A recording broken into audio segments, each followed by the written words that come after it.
राजस्थान की नई सरकार ने अब डबल इंजन की सरकार बनते ही दो बड़े कदम उठाए हैं। गहलोत सरकार की लोक लुभावनी कुछ योजनाएं माने अब बीते दिनों की बात हो गई हैं। यानी कि भजनलाल सरकार ने पूर्ववर्ती अशोक गहलोत सरकार के टेंडर और वर्क ऑर्डर रोक दिए हैं।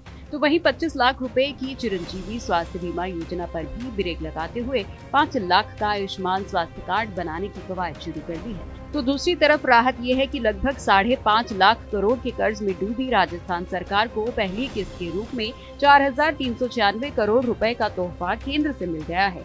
मगर योजनाओं को बंद करने को लेकर अब राजनीति भी गर्मा गई है, जिस पर विपक्ष ने सवाल उठाते हुए सरकार पर निशाना साधा है।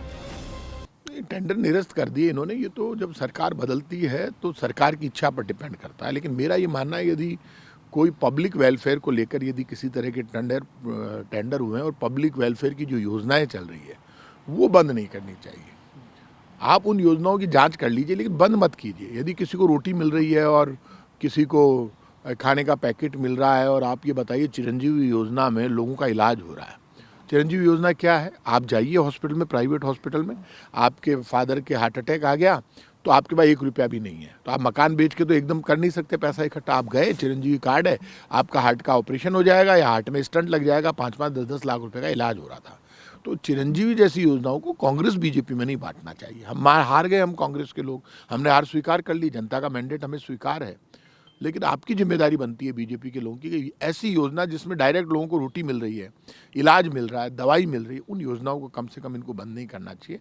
मेरी तो इनसे हाथ जोड़कर विनती यही है बीजेपी। राजस्थान में नई सरकार बनने के साथ ही 200 यूनिट तक निःशुल्क बिजली, महिलाओं को दिए जाने वाले फ्री 5G स्मार्टफोन, चिरंजीवी स्वास्थ्य और 5 लाख का दुर्घटना बीमा सहित कई योजनाओं पर ब्रेक लगना तय है। सूत्रों के मुताबिक गहलोत सरकार ने जिस तरह से पूर्ववर्ती बीजेपी सरकार की योजनाओं के नाम बदले थे, उसी तर्ज पर बीजेपी भी अब तब्दीली कर सकती है। लेकिन कोई राजनीतिक विवाद न हो, इसके लिए भजनलाल सरकार योजनाओं को नए रूप से क्रियान्वित करने जा रही है।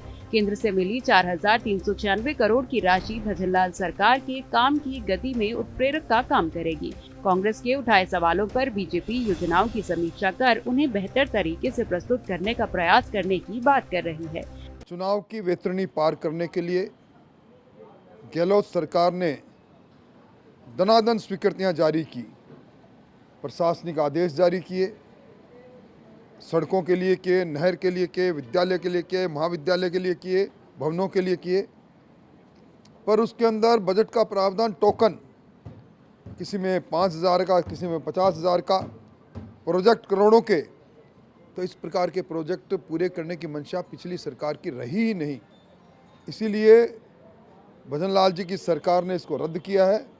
मैं समझता हूं कि निश्चित तौर पर ये फैसला उचित फैसला है और इस फैसले से राजस्थान की बिगड़ी अर्थव्यवस्था को पटरी पर लाने का एक प्रयास मात्र कहा जा सकता है।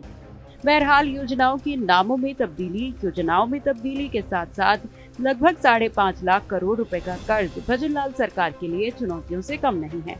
लेकिन केंद्र से मिली करीब 4,500 करोड़ की राहत ने ये इशारा भी कर दिया है कि विकास की पटरी पर दौड़ने के लिए डबल इंजन की सरकार मिलकर काम करेगी, ताकि योजनाओं की इन तब्दीली को लेकर कोई विवाद खड़ा न हो।